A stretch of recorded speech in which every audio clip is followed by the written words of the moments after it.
Hello दोस्तों, education 100 में आपका स्वागत है। मैं राजेश। आज हम आपको बताएंगे करंट अफेयर का लेटेस्ट क्वेश्चन। तो चलिए शुरुआत करते हैं।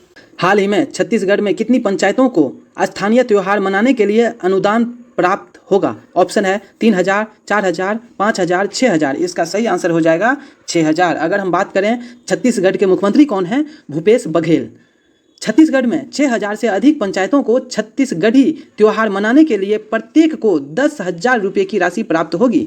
जमीनी स्तर पर सांस्कृतिक और सामाजिक गतिविधियों को बढ़ावा देने और स्थानीय अर्थव्यवस्था को बढ़ावा देने के लिए अनुदान प्राप्त किया जाएगा। विश्व बैंक के रसद प्रदर्शन सूचकांक 2023 में भारत की रैंक क्या है? ऑप्शन है 38वां, 37वां, 36वां, 35वां। इसका सही आंसर हो जाएगा 38वां। अगर हम बात करें, भारत ने विश्व बैंक के लॉजिस्टिक परफॉर्मेंस इंडेक्स 2023 में अपनी रैंक में 6 स्थानों का सुधार किया है।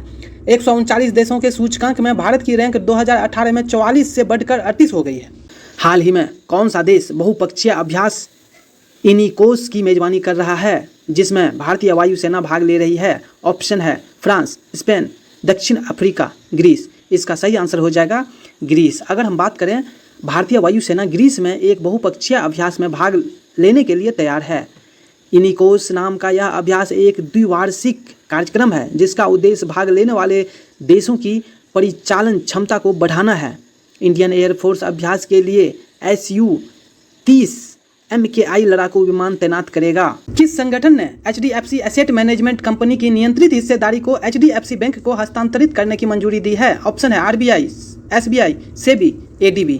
इसका सही आंसर हो जाएगा सेबी। अगर हम बात करें, सेबी ने HDFC AMC की नियंत्रित हिस्सेदारी को HDFC बैंक को हस्तांतरित करने और प्रस्तावित परिवर्तन को मंजूरी दी है।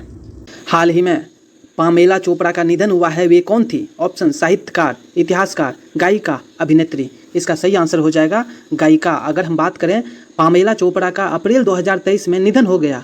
वह एक प्रसिद्ध भारतीय पार्श्व गायिका थी। वह एक फिल्म लेखक और निर्माता भी थी। वह जाने माने निर्देशक यश चोपड़ा की पत्नी थी। हाल ही में किस राज्य सरकार ने अटल आवासीय विद्यालय योजना में संशोधन को मंजूरी दी है? ऑप्शन है गुजरात, उत्तर प्रदेश, बिहार, उड़ीसा। इसका सही आंसर हो जाएगा उत्तर प्रदेश। अगर हम बात करें, यूपी सरकार ने अटल आवासीय विद्यालय योजना में संशोधन के प्रस्ताव को मंजूरी दे दी है। संशोधनों से कोविड-19 से प्रभावित बच्चों को योजना का लाभ उठाने में मदद मिलेगी।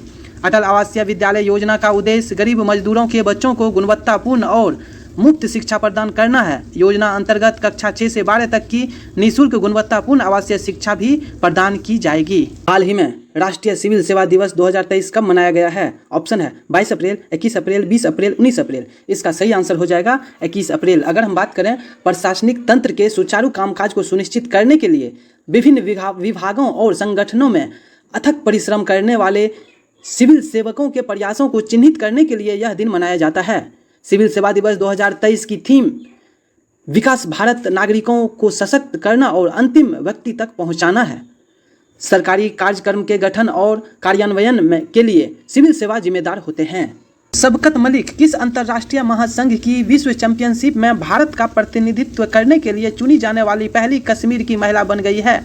ऑप्शन है जुजुत्सु, ताइक्वांडो, वुसु। इनमें से कोई नहीं। इसका सही आंसर हो जाएगा जुजुत्सु। अगर हम बात करें, कश्मीर के बांदीपोरा जिले के बिझारा इलाके की रहने वाली 20 वर्षीय लड़की सबकत मलिक को जुजुत्सु इंटरनेशनल फेडरेशन की विश्व चैंपियनशिप में भारत का प्रतिनिधित्व करने के लिए चुना गया है।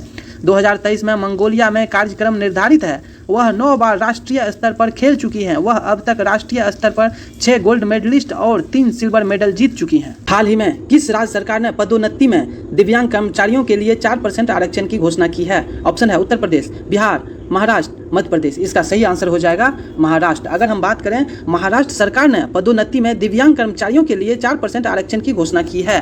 यह आरक्षण उन काडर संवर्गों पर लागू होगा जिनमें सीधी सेवा के माध्यम से भर्ती का अनुपात 75% से अधिक न हो। हाल ही में ओलिवर डाउडेन किस देश के उप प्रधानमंत्री के रूप में नियुक्त किया गया है? ऑप्शन है यूक्रेन, दक्षिण अफ्रीका, स्पेन, इंग्लैंड। इसका सही आंसर हो जाएगा इंग्लैंड। अगर हम बात करें, ऋषि सुनक ने ओलिवर डाउडेन को यूके के उप प्रधानमंत्री के रूप में नामित किया। ओलिवर डाउडेन को ब्रिटेन का नया उप प्रधानमंत्री नामित किया गया है। डाउडेन नई नियुक्ति से पहले लैंकेस्टर के डची के चांसलर और कैबिनेट कार्यालय सचिव के रूप में ऋषि सुनक की सरकार में कार्य कर रहे थे। वह 2015 से हर्ट स्मेरे के लिए संसद सदस्य रहे हैं। भारत को हाल ही में ग्लोबल यूनिकॉर्न इंडेक्स 2023 में तीसरे स्थान पर रखा गया था। इसमें से कौन सा देश इंडेक्स में शीर्ष पर है? Option America, Japan, United kingdom, चीन। इसका सही आंसर हो जाएगा अमेरिका। अगर हम बात करें हुरून द्वारा ग्लोबल यूनिकॉर्न इंडेक्स 2023 में भारत ने अमेरिका और चीन के बाद दुनिया के तीसरे सबसे बड़े यूनिकॉर्न वाले देश के रूप में अपना स्थान बरकरार रखा है। हाँ तो दोस्तों, आपको अगर ये वीडियो अच्छा लगा है तो प्लीज़ सब्सक्राइब और लाइक ज़रूर करें और अपने दोस्तों को शेयर करना ना भूलें। Thanks for watching. जय हिंद।